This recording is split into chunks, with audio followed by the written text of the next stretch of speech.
Olá, meus estudantes do oitavo ano do ensino fundamental. Tudo bem com vocês? Eu espero que vocês estejam bem. É isso que eu desejo a todos vocês nesse momento tão difícil que nós estamos passando, que é a pandemia aí do novo coronavírus. Sou o professor Felipe e vim aqui gravar mais uma videoaula para vocês. Dessa vez com um tema diferente também. Nós vamos falar sobre a Revolução Industrial, como vocês podem ver no primeiro slide que eu vou colocar aqui na tela para vocês, tá? Primeiro slide, nós vamos falar sobre Revolução Industrial, que ocorreu, com seus focos principais na Inglaterra, primeiro na Inglaterra. Foi ali que surgiram os primeiros focos da Revolução Industrial, tá? Vamos para o próximo slide. Vamos falar um pouco disso. Por que na Inglaterra? A Inglaterra, ela tinha algumas questões propícias, alguns privilégios ali, perdão, em relação a outros locais que possibilitaram o desenvolvimento da Revolução Industrial primeiro no seu território, Como, por exemplo, foi o território que acumulou mais capital, possuía uma burguesia forte também, a gente já falou de burguesia, que era uma classe social que ascendeu, além da nobreza. Tinha uma burguesia muito forte lá na Inglaterra, então possibilitou o desenvolvimento da Revolução Industrial primeiro lá. A Revolução Gloriosa, que a gente já falou um pouco também, nós vamos falar também um pouco sobre ela ao decorrer da videoaula, que também possibilitou o desenvolvimento da Revolução Industrial na Inglaterra.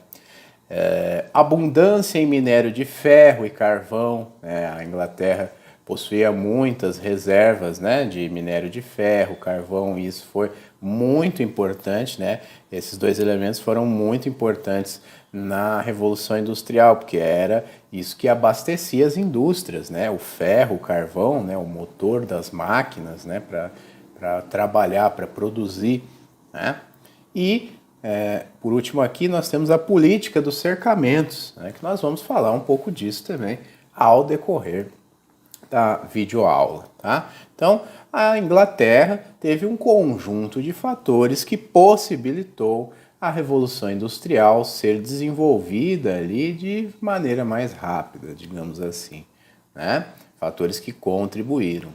Vamos para o terceiro slide. Eu trago aqui para vocês um fichamento da Revolução Industrial. O que é um fichamento? É uma organização das ideias, das informações. Você pega as informações que você tem sobre o assunto e ficha, organiza, sistematiza ali no papel para você poder estudar depois, tá? Então vamos lá. Participantes: Europa Ocidental e Estados Unidos. Então a Revolução Industrial, a primeira, ali ela envolveu a Europa Ocidental e os Estados Unidos.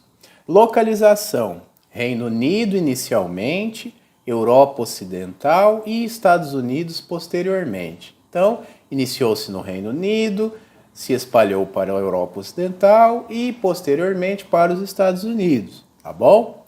Data, período ali mais ou menos de 1760 às décadas de 1820 a 1840, mais ou menos, tá bom? E o resultado, para ficar mais fácil que vocês entenderem. Substituição do trabalho humano por máquinas. Então foi uma dos principais resultados da Revolução Industrial, Substituiu-se o trabalho humano por mais máquinas, Os humanos passaram a operar as máquinas e não a fazer o trabalho todo, como se era feito antes, Também, o que gerou de resultado a Revolução?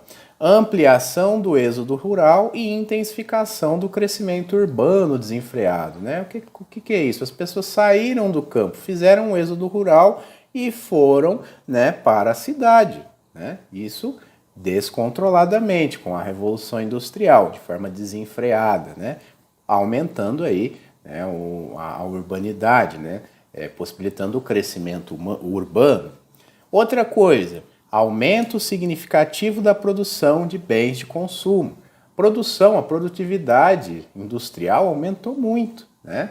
Então, naturalmente, produziu-se mais bens de consumo, coisas para a gente comprar, né? As pessoas podiam agora consumir mais coisas porque tinha mais bens de consumo, né?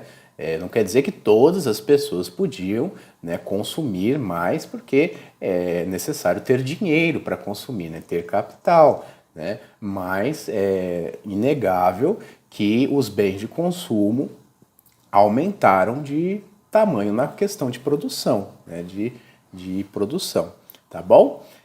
Próxima coisa, organização da sociedade. Acompanhe no slide aqui comigo, tá? Estou em resultado. Organização da sociedade em novos grupos sociais, a burguesia e o proletariado. Então, antes, lembre o que tinha aquelas organizações entre,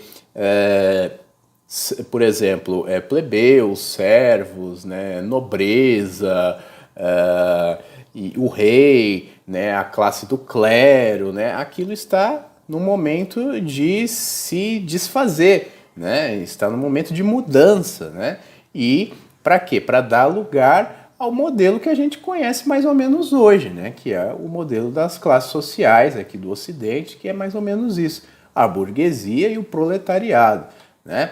Hoje, né, logicamente, nós temos inúmeras modificações e transformações também, né? E esse conceito foi se modificando muito ao longo do tempo, mas é inegável que nessa transição aí da Revolução Industrial a organização das classes sociais se distancia mais do passado, da Idade Média, daquelas coisas de servos, clero, nobreza, reis, né, rainhas, e vai para uma coisa mais pragmática, né?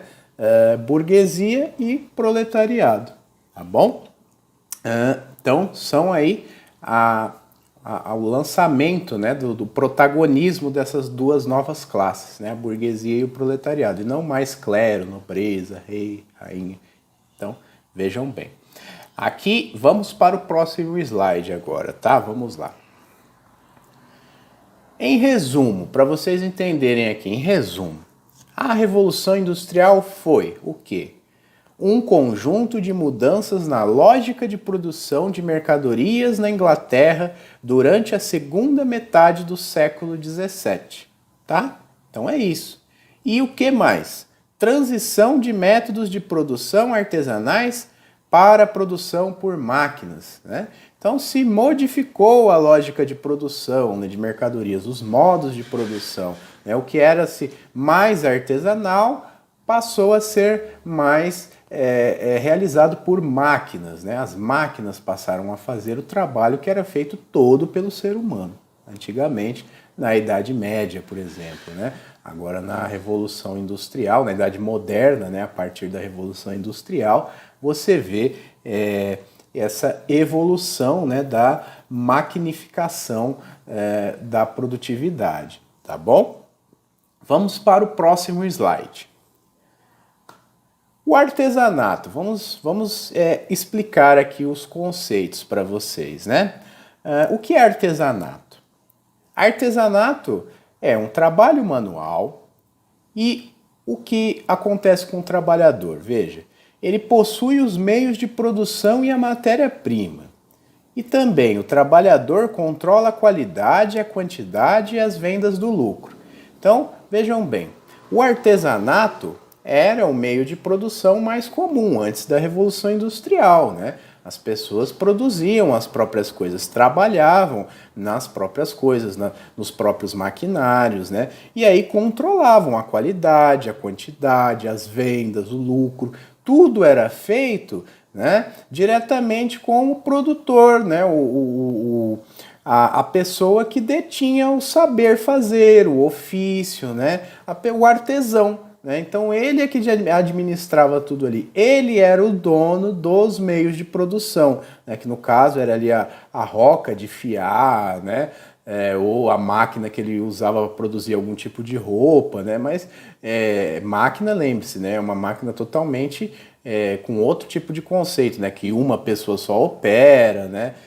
Que Ele toma conta de tudo, ele projeta, ele controla o próprio artesão, né? Não é aquele conceito de máquina da Revolução Industrial, que são aquelas máquinas enormes operadas mecanicamente pelos trabalhadores, né? Então o artesão, ele domina a sua produtividade, ele é dono dos meios de produção, né? E é o tipo de meio de produção que predomina na Europa, né, antes da Revolução Industrial, tá bom? É o artesanato. Vamos para o próximo slide. Manufatura. O que é a manufatura? Tem que se diferenciar esse termo também. Mão de obra especializada, primeiramente, tá? Depois, o trabalhador não possui os meios de produção e a matéria-prima, tá? Então, já é diferente, já teve essa evolução aí, né, na Revolução Industrial, né? Você evolui do artesanato para a manufatura, né? Então, o trabalhador, ele já não possui mais os meios de produção e a matéria-prima, né? Foi se passando. Agora, o trabalhador, ele não controla mais a qualidade, a quantidade, as vendas e o lucro, né? E ele acompanha o processo produtivo. O que aconteceu? Agora na manufatura, né, os trabalhadores, eles se juntam mais também em cooperativas, em guildas, né, e controlam ali a produtividade. Os meios de produção são distribuídos na mão de mais pessoas que representam corporações, né, que cuidam ali dos trabalhadores, dos artesãos. Então, veja, está acontecendo essa transição ainda, né?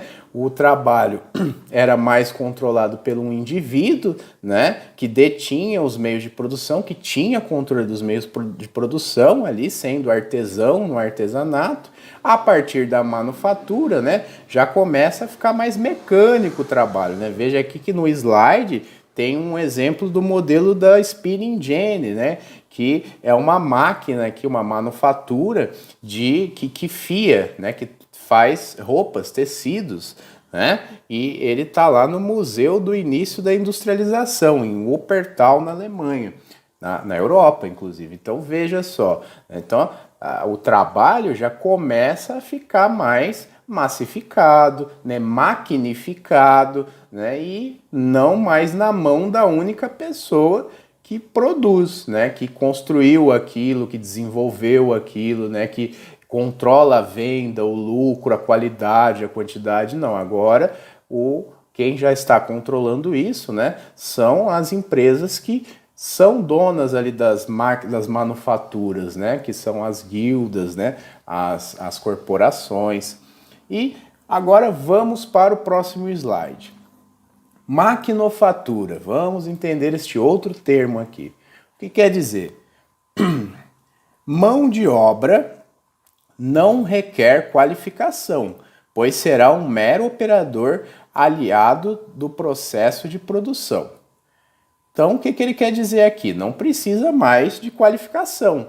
Toda a qualificação que o artesão tinha que ter, que era dono do processo, né, dono do saber fazer, do ofício, e que até tinha que ter ali nas guildas, né, das manufaturas, né, nas fábricas que tinham as manufaturas, porque ele precisava saber operar pelo menos a máquina ali, igual a Spinning Jenny que eu mostrei, por exemplo, não precisa mais. Agora, com a maquinofatura, que nem essa máquina a vapor aqui do James Watt, que vocês podem ver na imagem, né, você não precisa mais, se você é um operário, você não precisa mais de mão de obra qualificada, você não precisa mais saber um ofício, alguma coisa. É só você aprender a operar a máquina. Então, vê a diferença, né? No artesanato, você é dono do saber fazer, você sabe fazer aquilo, você entende do ofício. Né? Na manufatura, você entende do ofício, sabe fazer aquilo, sabe operar a máquina de manufatura, se junta ali às guildas, né? Às corporações, ainda tem um certo domínio. Né? Agora, na maquinofatura, não, você não precisa saber nada, ofício nenhum, só saber operar a máquina, apenas isso. Outra coisa, o trabalhador não possui os meios de produção, é matéria-prima, não é seu, nem de corporações de cooperativas, né, perdão, nem de grupos ligados ao trabalhador, que melhoram a vida do trabalhador. Não, né? A mão de obra, os meios de produção, perdão, e a matéria-prima, né, são ligados ao capitalista, ao dono, né, disso tudo. A pessoa que é dona da fábrica, né, uma pessoa só, uma família só, né, que aí vai passando de geração em geração. Então ele é dono disso, ele é dono dos meios de produção e aí ele contrata, né, os funcionários para operarem as máquinas, sem qualificação nenhuma. Mais uma coisa, o trabalhador não controla a qualidade, a quantidade, as vendas e o lucro, né? Como eu disse, quem é dono de tudo isso é uma pessoa só, o dono da fábrica, o capitalista, tá? Então é ele que é dono deste meio de produção e só contrata as pessoas, tá? Vamos para o próximo slide. Vamos entender um pouquinho aqui sobre os antecedentes da Revolução Industrial. Eu peço desculpas até que o vídeo é um pouquinho longo, mas esse assunto é um pouquinho complexo de entender, tá? Mas vamos lá. O que aconteceu? Acontecia que a Inglaterra, né, ela era governada pela dinastia Stuart, né?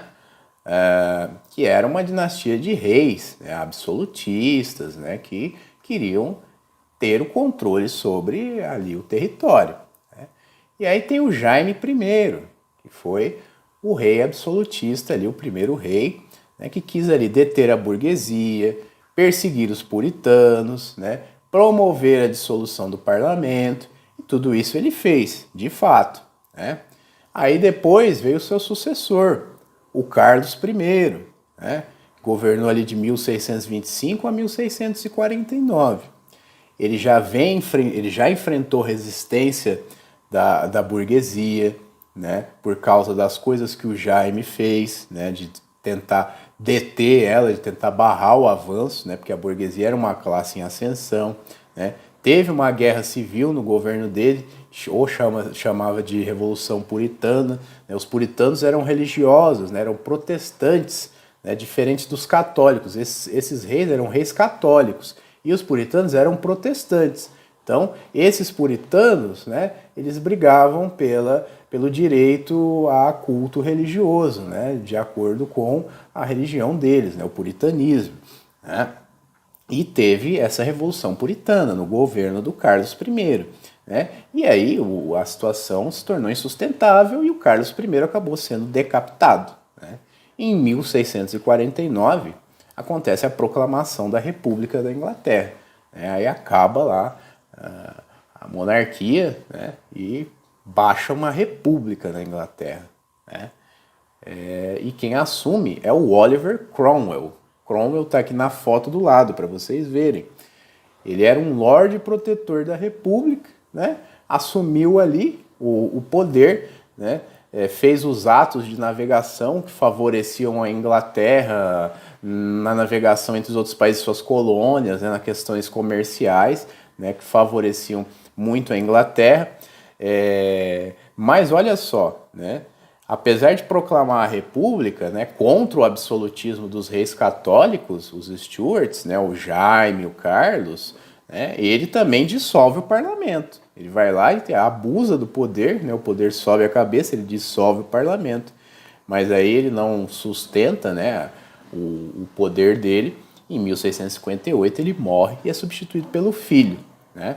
Mas aí as coisas não estão muito boas na Inglaterra. E o parlamento articula o retorno da dinastia Stuart. Eles pedem para os Stuarts voltarem. Olha só, não querem mais república, querem a volta da monarquia. E aí eles chamam o Carlos II. Olha só, a burguesia ali, né, o pessoal que estava no poder do parlamento, né, viu que não deu certo o Oliver Cromwell, aí vamos chamar os Stuarts de novo, né, vamos ver se ele dá conta de governar aqui. Aí chamaram lá os reis, né, colocaram o Carlos II no poder, né, que é um rei Stuart, descendente lá do Carlos I e do Jaime I. O que ele fez? O Carlos II foi lá e dissolveu o parlamento até 1681. Então veja a crise política que a Inglaterra enfrentava antes da Revolução Industrial. Então veja a crise política, a tamanha crise política que a Inglaterra enfrentava nisso tudo. Vamos para o próximo slide.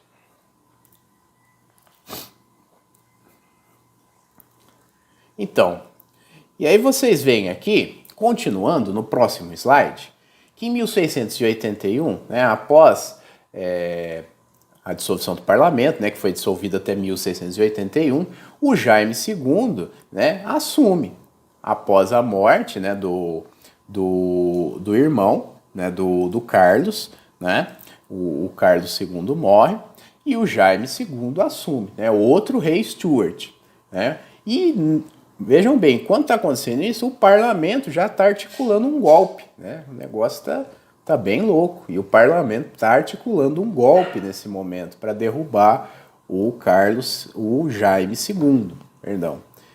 Aí o que acontece? O parlamento convoca a filha do rei Jaime II, né? A Maria II, ela casa-se com o Guilherme de Orange, né? Que é um rei que eles arranjaram de outra dinastia, né, para coroar na Inglaterra, né. O Jaime é deposto sem violência, né, tiram o Jaime do poder e aí casam a filha dele com outro rei, o Guilherme de Orange, e dão o trono para ele, né. Aí, fim, acabou o reinado do Jaime II. Agora é o reinado do Guilherme de Orange com a Maria II, né? O rei é deposto sem violência e essa é a Revolução Gloriosa. Eles chamam de Revolução Gloriosa. Por quê? Porque foi feito sem violência aí, né, em certas partes. Mas aí o que aconteceu? Instaurou-se, uma monarquia diferenciada. O que era antes uma monarquia absolutista, agora é uma monarquia parlamentarista. O Guilherme de Orange não é igual à dinastia Stuart, ele não vai fazer o que ele quiser na nação, não é igual a um absolutista. Ele vai ter que governar segundo as normas do parlamento, em conjunto com o parlamento. E é o sistema que a Inglaterra usa até hoje, a monarquia parlamentarista, tá? Você tem um símbolo, tem um monarca, tem um rei, mas ele não é absoluto, ele tem que governar em conjunto com o parlamento, tá bom? E os frutos dessa Revolução Gloriosa, o que foram, né? Em 1689, teve a Declaração dos Direitos, né? A Bill of Rights, a famosa Bill of Rights, que é uma carta que declara, é um compêndio de vários direitos dos seres humanos, né? Dos ingleses ali. E o que? O que mais? Ela limitava o poder dos reis, monarquia parlamentarista, propagava, né, as liberdades individuais, né, e a burguesia ali tomou o poder, ficou com o poder político, né, que era antes da nobreza, agora passou para as mãos da burguesia, né, e foi essa uma dos antecedentes também para o início da Revolução Industrial e ter dado tão certo, né, na Inglaterra, né, a Revolução Gloriosa foi um grande fator, tá bom? Vamos para o próximo slide. No próximo slide vocês podem ver aqui a dinastia Stuart, né, para vocês conhecerem melhor. Tem umas figuras deles, umas gravuras, o Jaime I, o Carlos I, o Jaime II e o Carlos II, né, para conhecer melhor estes senhores absolutistas ingleses aqui da Idade Moderna, né? Vamos para o próximo slide. O que falta nós explicarmos aqui, né? O que está faltando? Falarmos dos cercamentos. Cercamentos, o que são? Né? Que nós falamos, né, lá no começo, né, da videoaula, né, que foi um dos fatores que contribuiu também para que a Revolução Industrial se desenvolvesse na Inglaterra, né, primeiro. Os cercamentos, o que eram? Vamos lá. Atenção no slide. Os cercamentos eram fenômenos pelos quais as terras de uso coletivo na Grã-Bretanha, Inglaterra, né, começaram a ser cercadas para que passassem a ser de uso individual. esse fenômeno se intensificou durante a época da dinastia Tudor, no século XVI. Dinastia Tudor, do famoso rei Henrique VIII, né, que se casou várias vezes, lembram, né, que proclamou a religião anglicana na Inglaterra, né, rompeu os laços com a Igreja Católica e instaurou a nova religião, a religião anglicana, para se casar mais vezes, né? Então, intensificou-se essa política, né, de cercamentos durante o governo dos Tudors, né, na Inglaterra, a partir do século XVI, perdão, né, da dinastia Tudor, e aí esse fenômeno foi se intensificando. O que era? Era cercar as terras, né, que eram de uso coletivo, e aí passou a ser de pessoas de uso individual, da elite, né, de burgueses, né, da nobreza também, então passou a ser de pouquíssimas pessoas. O que era de uso coletivo, né, passou a ser de uso de algumas pessoas. É o início aí da propriedade privada também, né, cercando, né, as terras, né, para produzir gado, né, dentro dessas terras e aí poder enriquecer particularmente, não mais distribuir o uso dessas terras coletivamente como era feito, né. A partir da segunda metade do século XVIII, acompanhem aqui no slide, ó, o segundo quadrinho. A partir da segunda metade do século XVIII, grande parte dos camponeses que eram deslocados dos campos para as cidades, devido aos cercamentos, passou a ser utilizada como mão de obra fabril para a Revolução Industrial. Fabril, trabalhar nas fábricas, né? Então é aquilo lá que eu falei, né? E o que isso aqui resultou? Igual ao êxodo rural. Lembram que eu falei? Né? Que o êxodo rural também aconteceu durante a Revolução Industrial. Claro, estavam cercando as terras coletivas, agora elas não eram mais do coletivo, elas eram de alguém, de algum latifundiário de terras, né, da Inglaterra, né, ligado ao governo inglês, e as pessoas não tinham mais como trabalhar, não tinham mais o que comer, né? Então tinham que arranjar, se virar de algum jeito. Então iam para a cidade procurar emprego, né? Era o que restava para elas, só isso, tá bom? E elas aí não tinham mão de obra qualificada, né?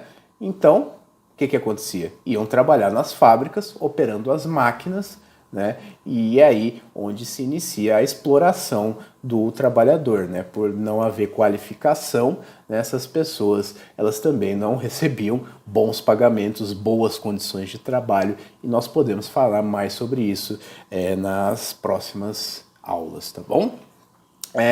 No próximo slide, vamos aqui para o próximo slide, vocês terem uma ideia de cercamentos e o êxodo rural, tá? Cercamentos aqui, nada mais do que cercas, né, cercando grandes propriedades de terra, né, para criar ovelhas, né, por exemplo.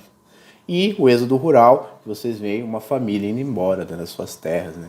É algo, muitas vezes, na grande maioria das vezes, é muito triste, né, porque a família está indo, muitas vezes, sem estrutura nenhuma para procurar emprego na cidade, né. É o que acontecia durante o êxodo rural, durante a Revolução Industrial na Inglaterra, tá? Todas as pessoas iam sem estrutura procurar emprego na cidade, descontroladamente. Isso aí causou alguns problemas também de estrutura para as cidades, tá? O próximo slide, vamos para o próximo slide, tá? Tem um esqueminha aqui para vocês, tá? Que eu vou deixar na tela para vocês lembrarem, para vocês estudarem, tá? E aí eu vou ler aqui com vocês. Vamos lá. A Revolução Industrial foi marcada por um conjunto de mudanças na lógica de produção de mercadorias na Inglaterra durante a metade do século XVII. Tá bom? Então é isso. Aí vamos para lá, para o segundo quadrinho. Inglaterra, né? O que modificou na Inglaterra? Matéria-prima, utilização de matéria-prima. Mão de obra, também modificou o tipo de mão de obra. Capital, transporte, né? Modificou tudo isso. Aí 2, as fábricas. Péssimas condições de trabalho, tá? Trabalho infantil e feminino, também ocorreram focos esses primeiros problemas sociais, né, durante a Revolução Industrial, né? Tecnologia e modernização. 3. Navios e trens a vapor. Desenvolvimento das indústrias têxteis. Né? Então, o navio, trem, máquina a vapor foi muito importante no desenvolvimento da Revolução Industrial. Indústria têxtil também avançou muito na questão da Revolução Industrial. Tá? Reação dos trabalhadores, ludismo, cartismo e trade unions, né? Foram movimentos sociais, movimentos trabalhistas iniciados na Inglaterra durante a Revolução Industrial. Os primeiros movimentos trabalhistas, né? Que a gente se tem notícia aí, que eu vou falar um pouco para vocês nas últimas aulas, nas outras aulas, perdão. Ludismo, cartismo, trade unions, né? A gente vai conhecer mais sobre. E aí tem um esqueminha, né? Vocês podem guardar, né? Para estudar depois, né? Depois que o conteúdo tiver mais explicado nas próximas aulas também, ele serve como um resuminho, tá bom? Obrigado. Vamos para o próximo slide, gente. Olha só, o último slide. Essa aula ficou um pouco grande, gente. Eu peço desculpas, mas o conteúdo ele é muito importante, tá? Você entender Revolução Industrial não tem como ser rapidinho assim, ser uma coisa rápida, né? A gente tem que entender de uma forma completa e de qualidade, tá bom? Vamos para o último slide aqui, que a gente já está nele, e tem uma atividade super legal para vocês fazerem. Olha só, vocês vão ler um texto, ó, vou ler com vocês. O relógio como instrumento de dominação. Até a Revolução Industrial, o ritmo da produção baseava-se nos ciclos da natureza. As estações do ano e as condições climáticas definiam a época do plantio, da colheita, da engorda do gado, da tosquia das ovelhas. No sistema de artesanato doméstico, a sucessão de dias e noites marcava os momentos de trabalho, descanso e lazer. A industrialização e a urbanização transformaram a relação do ser humano com o tempo. Produzir mais em menos tempo era uma exigência. O ritmo de trabalho passou a ser determinado pela máquina, que não precisava descansar, alimentar-se, conviver com a família. As fábricas funcionavam dia e noite. Consequentemente, os proletários tiveram de acompanhar esse ritmo. Os capitalistas estabeleceram horários para o início e o fim das jornadas de trabalho, para as refeições, para os poucos momentos de descanso. O relógio passou a ser um instrumento de controle sobre o tempo gasto para produzir, simbolizando a exploração do trabalho nas fábricas. Então presta atenção nesse finalzinho aqui, ó. O relógio passou a ser um instrumento de controle sobre o tempo gasto para produzir, simbolizando a exploração de trabalho nas fábricas. Produzir o quê? Produzir bens de consumo, que a gente estava falando lá, trabalhar nas fábricas. Então o relógio passou a reger isso, né? Não era mais o tempo da natureza, agora não era o tempo mais da colheita, do ano, né?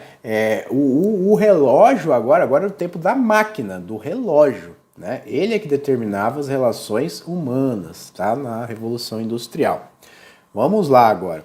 Pergunta A. Você já ouviu falar da expressão tempo é dinheiro? Por que ela está totalmente ligada ao sistema capitalista? Eu quero que vocês respondam isso para mim. Pergunta B. Antes da Revolução Industrial, o ritmo de trabalho era determinado pela natureza. Após a Revolução Industrial, a natureza humana teve de se adaptar ao ritmo da máquina. Você concorda com isso? Justifique, né? Então, prestem atenção na questão, tá bom? C, questão C. Explique por que, a partir da Revolução Industrial, o relógio passou a representar um instrumento de dominação. A gente já falou disso aqui. Só ler o texto, gente, por favor. Leiam o texto com atenção. Vocês respondem essas 3 perguntinhas para mim. Vocês têm 15 dias para fazer essa atividade, tá bom? E me entregar.